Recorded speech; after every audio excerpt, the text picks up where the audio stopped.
A little bit of light, trying to find my heart. Funny when I break out a lifestyle dark. Honey when I rank at a tight flow spark. What a psycho chart, playing dice, go starter. Who are you? Better know yourself. Know your soul, gotta know your wealth. Slow your roll, get a hold, don't melt. And don't you fall when I feel like hell. Well, who am I? Am I me? I'm not the one you wanna fuck with. Late nights messing up my sleep, so I'm flustered. Taking out aggression with my pen because I trust it. Writing, trying to get myself a lamb color cut for the game. Leave from hanging by a chain. Click name, feeling rage, feeling fire in my brain, feel insane, and it's story, feel the flame, 45, feel my brain, praying for it, please fail, no glory.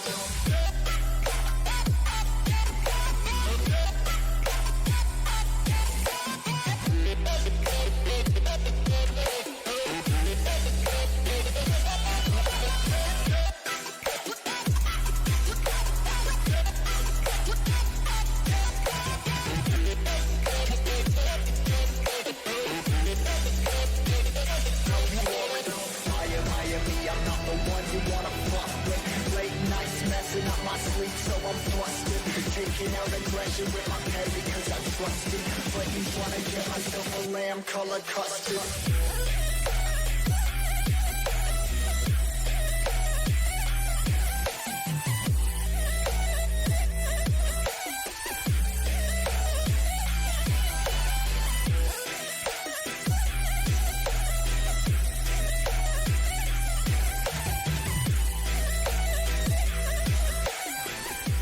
A nice hook from Antunes onto Bill the Pony. He does have flash, is forced to use it. A flash auto stun onto Jeff God Gamer, but Luru's on the side, gets a free kill onto Bill the Pony. Jeff God Gamer, you're gonna have to flash over the wall. Let's see if they can get this hook. They do. Nice stun. 2 kills over to Team Beep Boop. Red and Jaffe fighting it out. The ultimate 1v1 by Jaffe, everybody. Team Beep Boop. That is crucial for the side of Ubi that they do get some more gold onto the... Never mind, Antunes flash ulties, utility monster gonna go down to P Sweezy. Nice holding on to the hook. Oh, that stopwatch was beautiful to stop. Oh, but you're still taking. It doesn't matter. He still lives. Well played by Antunes. Based, but baby, going for double teleports right now by that red buff. I think that's double teleport. Yes, that is. That means they are here. Yubi, this gamble might not be worth it, but let's find out. Jaffe flashes forward. The fight has begun. Already, 3 members of Yubi are so low. Utility monster is gone. Baron was still alive. That means Dax can smite it. Jeff God tried stealing it. Not sure. Yubi trying to get all the prio they can. They are the first to this dragon. Jaffe sees it and he says, let's begin. Red, meanwhile, on the flank. Dax doesn't even see it. Dax just goes straight for the soul. He knows he wanted it. He goes for the steal. That's Team Beep Boop with soul. Ladies and gentlemen, welcome back to Friend or Foe, and it's fantastic to be back. I feel like I've been gone for so long. I haven't been here for almost like a week and a half, so we are hopping right into the draft between Team Wash and Pandas with Hats. I'm joined with Civillock, who actually just played. How are you doing today, man? I've been better, to be honest. It was a bit of a rocky game, but a little bit of experimentation. I'll have you know, though, so Spell Thief, Karma Mid, it's actually pretty low win rate. But I tried that today, didn't work out so well. Yeah, but it's all good. It's all good. It's in the past, and I'm excited for some more League of Legends action. Speaking of which, I think we have 2 bans dropped. by Pandas with hats, but they are locking in Ashe Zyra, really strong early laning phase. That's going to be matched by the Draven Nami, so that's a lot of really strong laners locked in from both sides in the bottom lane. Yeah, absolutely. I mean, showing your bottom lane so early is something we've been seeing a lot in this meta. I'm actually really happy to see Draven come out. He's one of the champions that is very feast or famine in his playstyle, but he definitely has some room in the meta, especially with some of the early game AD carries and some ones that are a lot weaker coming back with the Kai'Sa and the Xayah, champions he used to be very, very strong into. Now, Ashe is probably his worst matchup just because of the way her auto attack slowed. You get reduced value from your Bloodlust, so not as easy as it typically can be. But if you obviously if that CC is landing and you're getting that bonus damage from the Nami Tie Caller's Blessing, he still is really, really strong in the 2v2. Yeah, I wonder if this is some prep, because I don't currently see it in Berbitrate's match history, so this may be something that they've planned out. I haven't really seen him play it, but it definitely strikes me as the kind of champion that Berbitrate would really be successful on. He's a really aggressive, confident laner, and I think that Johnny Tsunami and Berbitrate can really put the hurt on. Even if Ashe has the range on Draven, even if the Zyra root and the Zyra slow plants can be problematic, if you get hit by the axe and you're slowed and you get comboed by the Tie-Caller Blessing, you are going to be stuck tanking Draven axes for a really long time if you don't flash. So I like that they're confident, they're willing to fight back with the equally dominant lane. I mean, absolutely. I mean, Berbitrate has been that player who, he probably has the most obscure champion pool out of all the other carriers in this league so far. I mean, he's the big Twitch guy, as we've seen, which is why right. one ban Pandas with hat did get in the first round was going to be the Twitch. So, I mean, it's when you're able to draw bans from champions that we don't see very often, that definitely is a big draft advantage that Team Wash is going to have to look to play around. All right, we got Azir locked in for Webs, and I'm really excited about that. Not just about the Azir, but I'm excited for the red side last pick, top lane counter pick for the Doctor himself. So we already see the Malphite ban, so Dr. Schmeckles unfortunately won't be able to show them his rock hard gameplay this time, but I want to see what else he has in store. Ooh, and it's going to be the Mundo for PJ Salt. Oh my god! I hope everyone in chat starts an innuendo counter for Civilock. I mean, I feel like we're gonna rank up some pretty high numbers today. This is gonna be a perfect opportunity for us to ask him all the questions about Yubi that really been excited to ask. We'll try to keep it PG-13. It's gonna be a family friendly broadcast for the most part, but we'll try to keep it that way. It's tough sometimes, but all right, last pick. It's gonna be the Ziggs locked in. That was a really different direction than I was expecting, because seeing Mundo, Diana, Draven, I was really thinking we're gonna go in. But I think Ziggs kind of fits this though because of the backline access. No matter where your backline is, you are not safe from Ziggs bomb. So I think the Ziggs here is just to wave clear and also have that long range follow up for every single Diana ultimate. Yeah, absolutely. I mean, I'm not a big fan of what Team Wash has actually gone for right here. I mean, they did go for a triple AP topside, which, I mean, that is a lot of AP on your top side for any tank that's going to be able to just build it in magic resist easily. Luckily for them, Garen is not one of those champions. He's actually much better into armor champions than he is into the magic resist. He's actually countered by a lot of magic resist champions and magic damage champions in general. So interesting that Dr. Schmeckles really wanted that matchup, but I mean, it's going to be really difficult. I think both teams drafted a very interesting compositions, especially since Team Wash has very little setup outside of the Diana, with her being the only real consistent CC, which is not really what you want to be. But God of Anime has been amazing, so I guess that's really what they're going to be looking for in these team fights later on. Yeah, there are some spicy new picks like the Draven for Bitrate, but overall this Wash draft is it is a very Wash style draft. It's an aggressive, it's in your face, it's a beat down stat check composition. They're never going to shy away from a fight. They want to take every trade. They have a lot of move speed and mobility and ways to go forward. They always want to go in. And Pandas is totally opposite. They're playing this really control, battlefield control, keep away comp. They have Azir, they have Ashe, they have Zyra. Viego kind of lurks in the side and the flanking with the stealth and tries that his backline has enough tools to keep out, and then Garen is sort of there as a meatball. So we have totally different win conditions. I think if Team Wash can snowball their comp, it's not that they scale badly, but they like to be ahead. When they are behind, their comp doesn't do anything other than run in and battle. And if they are down too much gold, Azir Ashe is really hard to get onto. So I think we need to keep a really close eye on which way bottom lane starts to snowball. I think that's going to be really influential for the outcome of the game.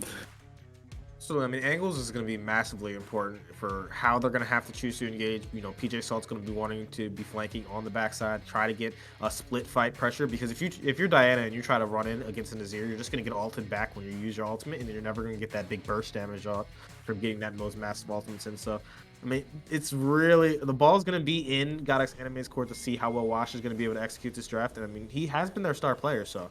Honestly, if I was going to put any big onus on someone to be a big carrier, I think he's going to be someone who has a good opportunities today. Yeah, for sure. An update from our broadcast team.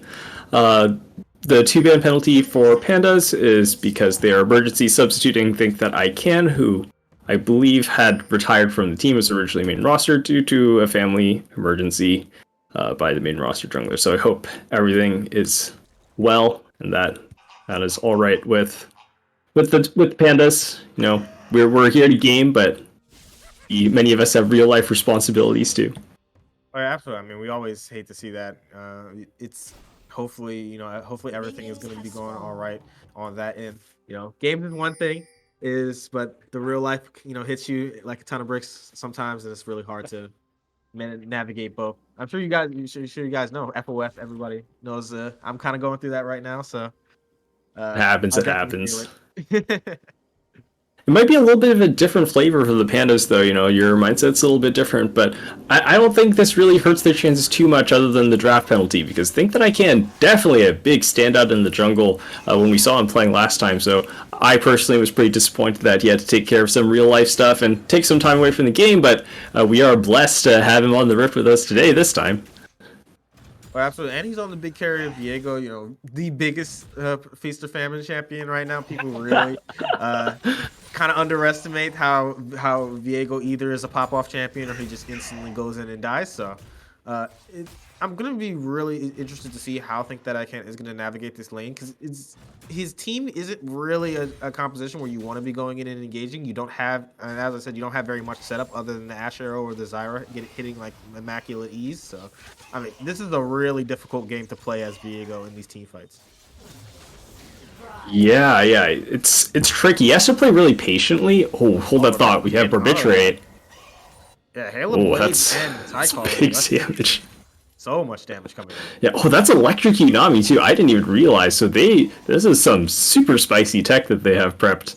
That's like half of Voltaic Penguin's health bar. Oh, they're not done yet. Yep, just once again, auto attacks coming through, flash forced out from Subarashi. I mean, this Electrocute Nami is just one of the most toxic draft strategies we've seen in a while. I mean, it was originally established with the Lucian, where he just instantly pops the Electrocute and just one-shots to a lot of these bot laners that are very, very squishy. And it's going to be really difficult, because if Voltaic Penguin, and Subarashi don't have lane control, they're never really going to be able to fight back, because they just don't do enough damage in the early game. Yeah, on the flip side, Electrocute is really strong in lane, doesn't scale as well. I think Darker Speckles taking a lot of damage should be fine. Very much so far to look for a kill, but a good gank for Godex Anime getting that pressure out. And now Darker Speckles is going to need to be concerned, because he's in dive range. There's no immediate kill conversion yet, but what I'm afraid of is all the priority that's getting spilled over in the jungle. Think That I Can try to finish his Krugs with Godex Anime, maybe looking for some action on the top side of the map. Dr. Speckles, I think he can help out his jungler, but he's going to need to reach out a little bit with passive before he takes any proactive plays here. Yeah, absolutely. But when you're kind of getting pressured this hard under the tower, Garen does need to go unhit to believe to proc that passive, and that's still the way it works. Not a big Garen connoisseur as I haven't played him ever, so I'm going to lean over to Civilock to tell me how his passive works. But I do believe you have to be out of combat to proc. Yeah, that's right. It's out of combat with champions, so it is running when you're just fighting the minions, I believe. I think it's turned off by champions and maybe epic monsters. Don't quote me on that, not a Garen main. But he is going to slowly heal back up as long as he's not getting poked by PJ. But speaking of which, PJ is not going to let that regen happen. I think Dr. Speckles needs to calm down a little bit. PJ is no slouch in lane. He's a really strong laner, and he's not afraid to take those aggressive trades. I'll take it. Pang will take a bunch of damage, forced to flash away. Those tie collar auto attacks are just so dangerous in this early game, and that's 2 flashes forced out in the 2v2. Well done on the side of Barbiturate and Johnny. Yeah, Godex Enemy's just gonna lurk there, make sure his bottom lane is okay, and protect them. One thing that's really surprising, there's not really huge CS leads yet in the bottom lane. It's just a lot of health trades, but we'll take Penguin is just trugging through those potions and staying healthy, so there's not an immediate advantage yet. However, on the top side, Dr. Speckles is bleeding a lot of CS to tower here. It's very dangerous, and a lot of that early pressure there from the Diana gank is really going to pay off for PJ, who's going to look to snowball. Absolutely. Oh, Dr. Speckles, is that? I think is he dead? Be there. Extra damage on from Dr. Speckles is not going to be the last auto attack from PJ Salt. So a really good trade, even though the kill hasn't come through. That would have been first blood, but just Dr. Speckles is just getting forced out of lane constantly. He's going to really need to rely on that passive for sustain. As here comes the auto attacks, will take him. Penguin isn't going to have the Tricolor Blessing, so the slow isn't going to be there. But just forced out yet again. This wave state is really dangerous for the side of Barbiturate and Johnny Tsunami if they want to look for a kill on the Voltaic Penguin Sugarashi. Yeah, Godex Anime is just going to hang out here. I don't think Pandas have any idea. They may suspect that he's on the bottom side of the map because they see that Viego is checking all the camps, think that ICANN is like, hey, this guy's Gromp is up, his wolves are up, something's a little weird here. And yeah, I think they're going to sniff that one out. 3-6 Diana gets a pretty pog, but Barbiturate is going to take a really bad trade on the back end. A lot of counter damage from this Zyra. Have to respect how much she can put out in the early game, as that gank from Think That I Can isn't going to get much, just getting a safe wave push out, so Dr. Speckles has some room to back off. Yeah, overall, still a pretty calm early game. No first blood yet. Overall, though, I think from this position, I'm much happier playing Wash's team comp because they're going to get this early dragon, and that's so huge for them. Even though they don't have a huge gold lead yet, if they get the dragon stacking, they're going to be able to force kite back, keep away comp to come and fight them, and that's exactly what you want if you're Wash right now. PJ Salt's popped the ultimate. Dr. Smith getting so much damage taken on the first blood is going to drop as PJ Salt picks up a very simple solo kill onto Dr. Schmeckles. Well done on that end. Yeah, it might not be done yet, because Think That I Can go in and try and avenge his comrade in the top lane. Maybe just eyeballing the wave. So I think that's going to resolve peacefully for now. We haven't been talking too much about it so far, but we got a lot of action here from Hubes and Wednesday. They're just farming up. They're both on very strong scaling mages. And although there isn't an advantage for either of them yet, looks like Wednesday is going to change that because he's going to reset for Lost Chapter when Azir is going to be trapped in the lane. And that is potentially a big tempo window that Ziggs will be able to exploit. If you ever finish Lost Chapter first in mid lane and you're in the control mage mirror, you just get to keep shoving. And if the other person ooms out, they have to decide whether they want to just be pinned to tower or if they want to sacrifice the wave to finish their own Lost Chapter.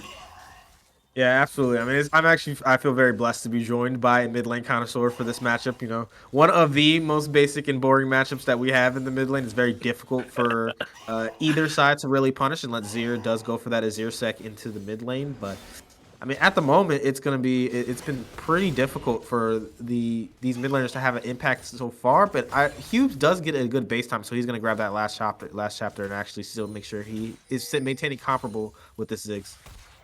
Yep, so it's going to be a Lost Chapter match, so not too much action in mid. Dr. Speckles, you're getting a little low there, buddy. PJ is common. These top laners, they do not care. They will knife fight to the death. And that is really exciting. Oh, PJ, do you think PJ can dive here? He can definitely look for it, but yeah. I mean, he doesn't need to dive by himself, because if you look, Diana is on that side, but that's not the auto attack, and Dr. Speckles is going to go in just taking the auto attack. PJ Salt's going to grab it yet again. 2 solo kills on this top side, and Dr. Speckles is just getting punished in this matchup. Yeah, it is the solo kills, but the jungle interaction was able to put Dr. Speckles behind. I don't think it should have put him as far behind as he is, but the way it turned out, Dr. Speckles got too low, sacrificed too much health to farm waves that he probably wasn't allowed to farm, and it's just, that advantage is going to compound for PJ Salt. That being said, I think if you are Pandas, you have tools to deal with Mundo. You have a lot of slows, you have a lot of CC, so it's not like you just have one big crowd control that gets blocked. All's coming in. Ultimate is going to be available for Dr. Speckles. This is going to look for an execute off the PJ Salt, and he is going to find it down for Dr. Speckles. Never count. I keep thinking this lane is over, but no, Dr. Speckles is going to prove me wrong. Oh, bottom lane. That's the Draven snipe and a cash in. A lot of money going over to Wash here. Dr. Speckles running for his life. Yeah, absolutely. FOF is always full of surprises. No matter how far someone is ahead, a solo kill can always happen. And now Johnny Tsunami and Barbitchwood is going to be in trouble. But the flash out and the Draven is just going to one tap Think That I Can, going for the gank and not having enough tools in the pocket to really fight back. And this dive is going to be easily if they're going to choose to go for it. It looks like they're not going to go too aggressively. Low mana on Johnny Tsunami. But the auto attacks are coming through. Barbitchwood was looking for a stun under the tower and shut down for Voltaiga Penguin. Man, okay, well, that was a really chaotic a minute and a half or so, but and it looks like they're not done. That's going to be the Azir sect onto Godx Anime, but this is Azir trying to kill a Diana by himself. There's no help just yet, but Think That I Can is going to be on the way. Auto attacks coming through. Flash is going to be in, and Think That I Can is going to grab it. So Godx Anime getting caught out in the enemy jungle. There's a lot going on. I think overall, Wash is pretty happy with the sequence because they get that top tower and the Herald Crash in the top tier too, but Pandas, they are not going to go down without a fight. They trade back that shutdown and Draven. That's instrumental because Ashe is not out of the game. They get the Dr. Schmeckle's return kill onto PJ. Oh, here we go. Oh, yeah. PJ Salt, he just wants blood, and Dr. Schmeckles is going to be taking a bunch of damage. Ultimate's going to come through for PJ Salt. Sustain's going to be there. Dr. Schmeckles looking for those extra autos, trying to get into execute range, but he's not going to find it in another solo kill. Third one of the game for PJ Salt, just running down Dr. Schmeckles. Oh man, I love the confidence though. Like, and it is honestly close because sure it looks like Mundo lives with a good chunk of health, but Mundo did not have ult, and they did have Garen ultimate available. So if Dr. Speckles gets like 3 more autos, Mundo's in execute range. So I think it's like a reasonable try. It doesn't. It looks kind of unfortunate since he doesn't win, but honestly that could have been pretty close. Well, absolutely. I mean, I think PJ Sauce is trying to show who's his doctor in the house. You know, the doctor's on duty, and he's going ham with this Mundo. And Mundo is a traditionally difficult laner, and his weakest state of the game is his early laning phase. So him getting out of lane with such an advantage is going to be a big snowball effort. And Garen, when he falls behind, he doesn't tend to be that useful in the later stages, but here's going to be the stun, and the package is going to keep Mundo safe. He's going to have that passive that's going to make sure he doesn't get CC'd up, and the flash out's going to be forced a lot of damage in return from Wednesday, but Summoner Spell's just kind of being traded on the side. Yeah, Mundo is not the... He's not bad at scaling, but I think ever since the rework, he's not quite as much of like the late game hyper tank that he used to be. His play pattern is a lot more bruisery now, so he's comparable to Set in terms of scaling and his laning strength. He has a lot of ways to trade now that they changed his Q and his E, and he can get range harass out. That was a really good insight content from Hubes, and they do force out Wednesday's flash. That may come up for the next dragon fight, and that dragon, I think, is going to be a big turning point for the game. Because if Wash gets to Soul Point, they will be able to force Pandas to run into them every 5 minutes, and that is not what Pandas want to do. Yeah, absolutely. I mean, I think that was incredibly smart on the side of Hughes when he went for his dash combo, didn't choose to use the ultimate, saves it Wednesday, expecting the Azir's tech to come out, forces the flash. So he still has all tools up available for this dragon, if that's going to be the fight. X Anime doesn't use his ultimate either, but that does force the Azir ultimate out for safety. So just as I'm talking about how the Azir ultimate's still up for the team fight, it's going to be instantly used. We'll be back in time for Dragon, though. We still have like 3.5 minutes for that, so not the worst thing ever, but Hughes will lose a little bit of pressure without the threat of that Shurima shuffle. So I think we're just back to farming mid lane. Let's blow a couple cooldowns, hanging out, getting some farm. Oh, yeah, absolutely. This is the mid lane match where it should be 0-0-0 for both sides at 25 minutes. If everything's going optimally, I mean, basically unless a guy comes through, Ziggs is very, very difficult to kill, can farm from half a map away. But they're going to be looking for this bot lane. Voltaic Pan was sniffing it out, not sure Super Rashi's going to walk up first. Voltaic Pan is going to get stunned. Beautiful ultimate from Godx Anime, and that's going to be one dropping. Johnny Tsunami is going to be the one to grab it, but Super Rashi does get the knock up and make sure he's allowed to stay safe as he's walking out. Slowly, Godx Anime still looking for it. Ultimate is going to do a ton of damage onto the Zyra, and the E is going to be dodged, so that is massive damage coming already for this Ziggs. Yeah, big damage with that one item. Luden's Azir is notably not on Mythic yet, so there's a lot of tempo here for Wednesday. I'm not actually sure where that gold is coming from. I think it was from top tower gold. Oh no! Oh no! Dr. Schmeckles is getting 1v1 yet again. This Mundo has red buff, so this 1v1 is not quite fair. So much sustained. Dr. Schmeckles has done no damage. All of his tools are gone, and you're just giving over your life yet again as PJ Salt's gonna grab another one, punishing Dr. Schmeckles over and over again. Yeah, sure, you have Conquer to grass, so you want the extended trades, but you're not going to make up for Mythic Completion and Bramble Vest and the level up and red buff. So unfortunately, Dr. Schmeckles meets his match this time, but he's not going to give up. I think that's one thing that I really love about Pandas is that these guys will absolutely fight. There are teams that when they get behind, they kind of give up. But I think Pandas is a team that's going to say, like, hey, we're behind, like, explode our Nexus. Do it. Oh, that's going to be good. Azir select onto Wednesday, and he has no flash. Forced to walk away. Going to walk into the arms of Think That I Can as Hughes is going to grab it. Well done, gank on this mid lane. Finally finding that first punish onto this mid laner who has been playing quite safe so far. Yeah, this is what I really like about watching Pandas, is that they have so much life in them. And sure, they're not playing like a team that's down 6k gold here. They're finding picks, they're getting trade backs, they're playing the map, they're getting farm. And I think that's like something I really appreciate about Pandas is that they have such like a positive mindset and they're so proactive and they like clearly understand their win condition. They're thinking like, hey, we're behind, but that doesn't mean we should just roll over and die. Like we have a lot of tools, we have ways to punish them for overextending, and they're very clearly playing for that turnaround. And I think that means that like if Wash is overconfident here, they get a little bit greedy with their advantage. They think they can just roll their face in. They're going to get punished and blown up by the chain CC from that Pandas has available. Yeah, absolutely. As Johnny Tsunami's going to get into this jungle, clear out some vision. But that is going to be the Ash R landing. Stuns are going to be there. So much damage as Johnny Tsunami's going to give his life over to Subarashi. Too aggressive in the enemy jungle looking for those wards. And you just got to respect that Ash arrow can come from any angle. And it's very, very fast on that travel time thanks to the buffs it receives. So a pick onto this Nami is very punishing for where Barbiturate wanted to be in the lane space. Yeah, it's going to undermine their vision right before the dragon spawns, so there's a potential 5v4 here. This is what I'm talking about is just Pandas is just they play really coherently and they have such a good understanding of their game plan that they find that really critical pick. This could be the start of a big turnaround because it doesn't look like Wash wants to give this up. Nami's booking it back here. Johnny Tsunami with his namesake ultimate running over to the pit. But it looks like Pandas already have control, and I'm not sure Wash can run straight through the Azir Ash Zyra combo. Absolutely. Choke points.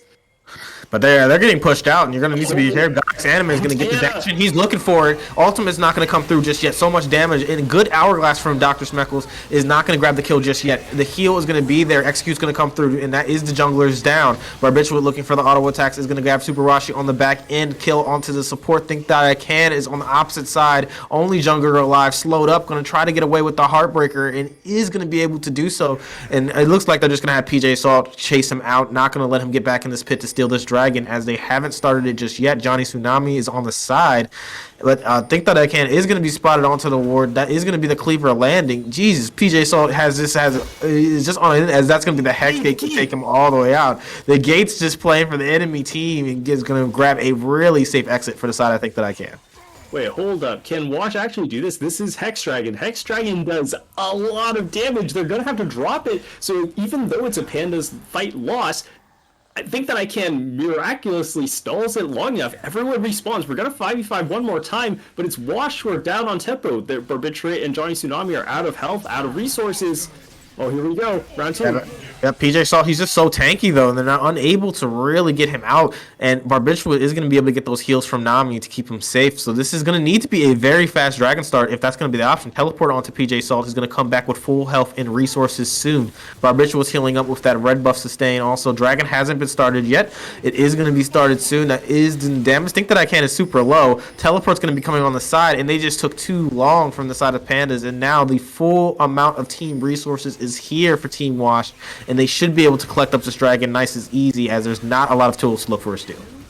Yeah, I respect that Pandas give that up. Pandas with hats, they back out, and sure, they don't end up taking this dragon, but they stall it for a really long time. That's a lot of breathing room that they have to scale and ramp up their Azir, ramp up their Ash, and maybe they can get a slightly more favorable fight for that soul.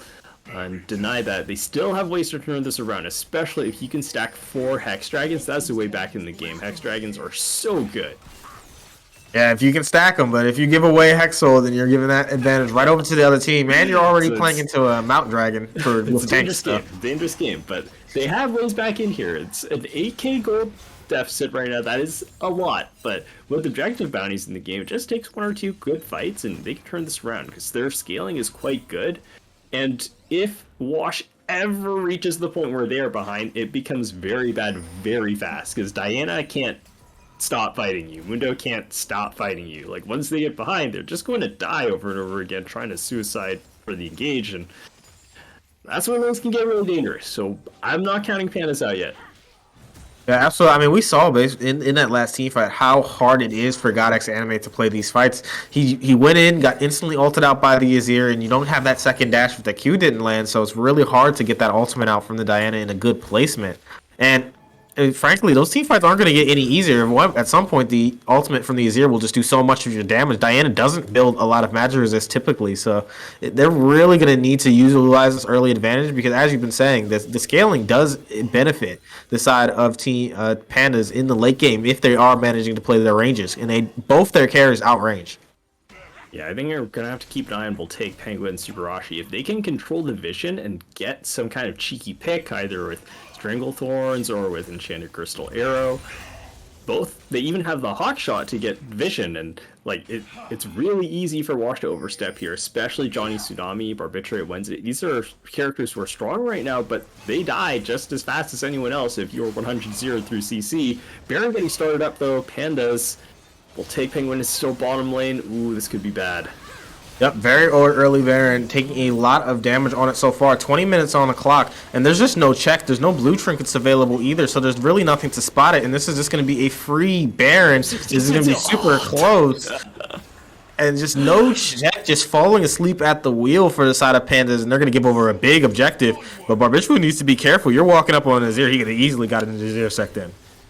Yeah, it's a little spooky, but Wash not willing to call that bluff. They just scramble out there with the Baron. I think that's a respect. Yes, he is going to call it, and they are going to find it, as Barbitrate was going to find himself in the Death Chamber as well. Done on the pick for Hubes. That's huge. Barbitrate's a huge chunk of Wash's gold and power right now. That's going to take a huge chunk out of their Baron split push, and a huge tempo loss there from Wash.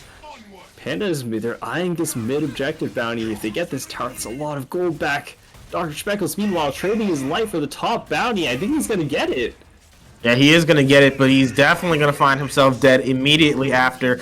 Really easy kill from the side of PJ Salt, and giving over that kill for a bounty. Yes, you do get the gold, but you are pushing into a Baron buff, and you need to be concerned about giving up too many advantages, because 4v5 on the map with Baron, if a good team fight lands, that could easily be the game. Subarashi and Hubes, they're just holding down the fort, making their little army in a can. Got their turrets, got the plants. Oh, GodX Anime! Okay, we're good.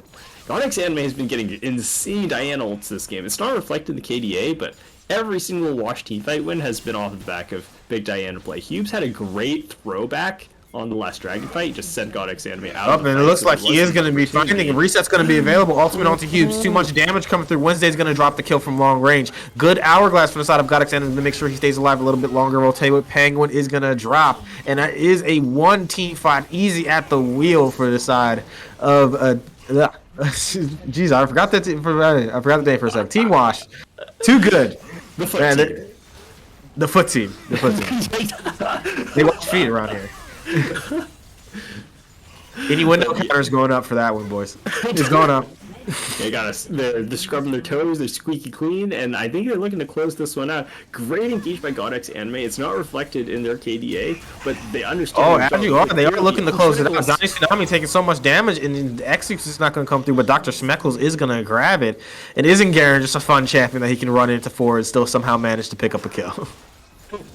31 back, I think, is at least going to keep Pandas with hats in the game for one more fight, but it's going to be pretty grim here. We have Hex Tech, Dragon, Soul spawning in the map in just 3 short seconds, and I think if that goes to the hands of Wash, it's going to be lights out for Pandas. They're trying to retake their jungle, but with the fog here, it's quite scary. PJ just doesn't. He does not care. He goes where he pleases. Yeah, he's just too strong. Ultimate pop. He's going to walk in. The passive's going to keep him safe from getting stunned up. So much damage coming through as Barbitrate's going to grab 2 instantly, and the fight's already over in a blink of an eye as Wash is just on a tear on these fights. And Subarashi's going to try to make it out. We're going to see if he's going to walk out. Zyra's so slow, not going to be able to make it, and he's just gone. This is gone. That's the sweet spot center. His entire health bar. I think this is going to be the end of the game for Pandas, but they put up a really tough fight. They did not roll over easy. I think what was really cool about the watch comp is that they finally activated this Diana Ziggs combo. I didn't see it in the draft, but it's actually really sick because you get the suck in, and then they can't dodge the Ziggs ult. They're just gonna get blasted by the center hit. So there's just so much instant burst damage. It's kind of like, you know, the UB Nocturne Gallia classic, but kind of from the other way. You know, instead of sending Gallia in, you just throw the Ziggs bomb from wherever you need it and make sure that Diana has the fall that she needs. Oh, absolutely. That combo is super punishing, and we just saw the Ziggs ultimate. People forget that if you hit the outer ring is the actual portion that does the least amount of damage, but if you get hit in that middle portion, I mean, we've seen Ziggs one-shot full health 80 carries, and Subarashi found himself into the death area instantly with so much damage coming through from the Ziggs already. With having that Shadow Flame and all that magic pin built up at 24 minutes, look at his item. Winston was really quiet on how he was able to accelerate himself. Yeah, it was just quietly farming, just these really peaceful moves, just slowly developing his position, and he just shows up with the items he needs, so one taps some kid and then ends the game. So he understood what his job was. Man, who do you think is MVP for this game? Oh, I mean, absolutely, you have to give it to PJ Salt. If you solo kill your lane 5 times in one game, generally, whatever else your teammates do is going to be you're the main character of your own anime at that point, you know. I mean, Summit's been watching it the whole season. For those of us who've been watching LCS, when he's actually performing well, he's been running it down the last couple weeks. But when he was he was solo killing 3 times, 4 times in a game, and then you can't really give it to anyone else after that. So well done on PJ Salt, really different, showing that he is trying to separate himself from some of the other top laners in the league. Yeah, definitely turning over to Pandas. Big shout out to Think That I Can for just filling in on a short notice. Really appreciate just being there for his team, making sure that we can get these matches to happen, because I think the worst thing for everyone is when we can't make a match happen or there's a forfeit. Always kind of a downer, so really appreciate that. I saw a lot of really great Azir plays this game from Hubes. Like, he had for all the great engages God X Anime had this game, half of them got denied just straight up by Hubes, throwing him out with the Azir wall. And like, that's such great presence of mind and awareness to recognize that that's the way they start fights. The Azir wall, I know, I dabble with Azir. I'm always bait myself into going for the engage with ultimate, and I forget you can also use it to disengage. So he denies a lot of engages. I'd definitely keep an eye out for Hoops Azir in the future. Oh yeah, absolutely. I mean, it's all skill, and that's what FOF does better than anyone else. We showcase the best players that we can find. There's so much improvement in how well these players are constantly growing and showing how good that they can be in a competitive environment. But I know you guys are probably already sick of hearing us talk. There's an interview coming up after the break, and I can't wait to hear what they're going to say.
Hello, folks. Chris Edgeworth here with our third interview, tonight, and I am joined by PJ Salt, top laner of our victorious Team Wash tonight. How are you feeling after the win?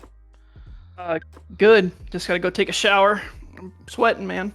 Hell yeah! I mean, that was a sweaty game. I think you guys were playing that to all your outs. Let's set the table for this game. What were your thoughts overall on the draft that you folks put together? What you're up against? You ended up in this Mundo matchup, and I forget the exact meme, but the Doofenshmirtz meme where it's like it's weird that I saw Zyra twice tonight. We had the Zyra Ashe matchup on the other side. Not something that I had penciled in for our 11th day. Friend or foe. It's kind of interesting 12-6 shake up. And then you folks had the Ziggs Diana. Ziggs actually in the mid lane and not in the bottom lane favor, as we've seen it a lot both in pro play and also here at Friend or Foe. It's primarily been in the bot side. What were your thoughts overall on the draft that you folks were trying to put together for Team Wash? And then what were your thoughts on what you ended up against with the Viego coming in with the last minute substitute?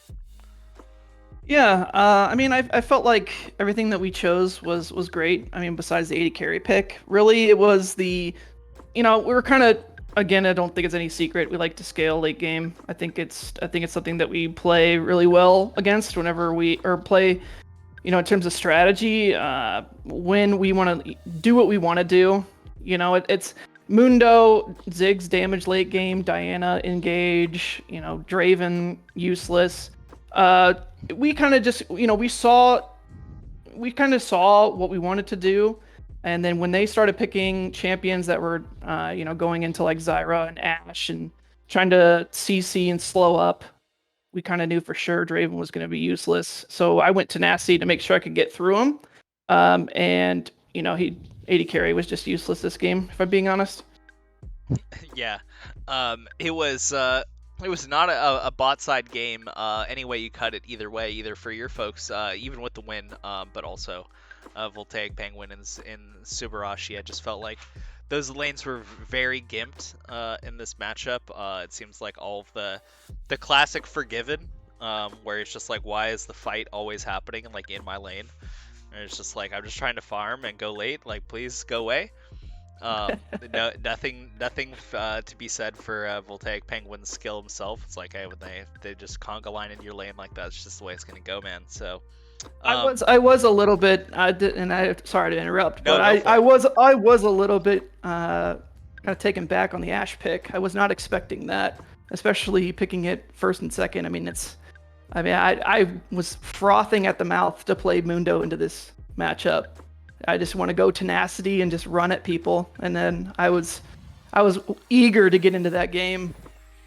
Yeah, I mean, I'm a little surprised that in the Mundo shoe shop throwback meme for those of us that are boomer gamers here, out of the Mundo's shoe shop you went with the tabbies instead of the swiftness. I thought for sure like swiftness just like wrecks these guys here. You just run at them super fast. I thought you were gonna give me grief for not going Mercury tread. Oh, that didn't go the way I thought it was going. No, dude. Mercs has its places. It could have been okay here, but I get not really. Yeah, Mercs would have been so. But Mercury Treads is one of those boots. This is way off the path, but it's one of those. I'll never flame someone for getting Mercs. It's like it's always going to be useful. It's just a matter of how useful. It's like some matchups like, oh, this Mercs is broken here. Mercs is actually just like 1v9's the game, and then there's others like, I guess I get Mercs. So anyway, let's talk about your own play in this game. It was a little bit of Enter the Mundoverse Part 2. Since we did just get to see it last game. It was quite the quote-unquote, I'll say it out loud here, folks, the top gap did appear in this game. The Mundo, absolutely unassailable by the Garen. You did get the first blood up in the top lane, and I believe it was a solo kill. So this was a big game for you in this top lane matchup. What were your thoughts overall on your play in lane and your role in this game? Yeah, I mean, I was scared of Schmeckel's Malphite, so I called for the Malphite ban. Obviously, we don't want him running around ulting people. That's just an instant loss. So I'm gonna go ahead and say it out loud. I don't want him playing Malphite, because I will quiver in my boots. So, Mundo's obviously a champion I love to play in this league, and I've played him a lot. Surprisingly enough, Urgot's been banned more times than Mundo against me, which is weird. I've played more Mundo in this league than Urgot, but yeah, I mean, I think the matchup went fine, obviously, and Schmeckles is good, but it's kind of I felt like it was a really good game for me to kind of sit back, scale up, because we know Garen doesn't really scale late game, and then obviously getting some solo kills and plates, and my jungle actually prowling top with Rift for once really helped get me ahead, so that's nice. Nice. Yeah, it was quite the statement game for you and for you folks in general. This was a big win for Wash. I do want to thank you for joining us for this interview, PJ Salt. Before we step away, though, your opportunity, any final thoughts, any shout-outs, any banter to leave with us on the desk? Yeah, that Baby versus Yubi game, I would be really embarrassed to go 0-6 in the top lane. I can't imagine ever going 0-6. And then Jaffe, your Ornn is nuts. Please teach me how to play Ornn, because I suck and I miss ults all the time with that champion. All right, well, thanks so much for the interview. Congrats to Team Washed, folks. We do have the game 4, the final game of the night, coming up very soon. We'll be back with you in just a moment. Don't go too far.